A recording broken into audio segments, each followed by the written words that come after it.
Hey guys, so this is gonna be a quick tutorial.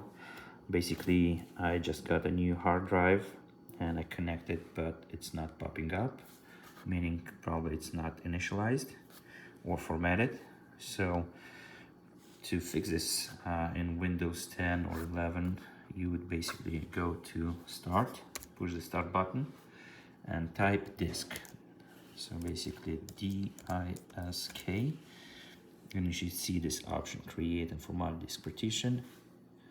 Touch it and you can see this error message popped up, initialize disk, but we're gonna skip. We can actually go and push OK here, but in case you don't see this message, you make this window bigger and you can see here that this one, the gray one, it says not initialized. So basically we have all ours, the blue ones, the black one with gray, it's not initialized.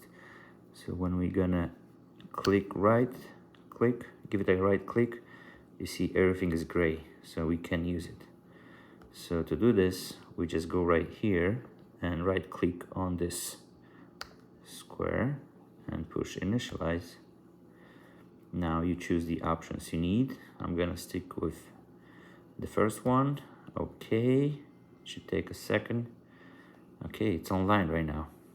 Right now the next step would be right click on this area and new simple volume. Press next. You can do changes here if you want, but I don't need to change anything, so I'm just gonna go next,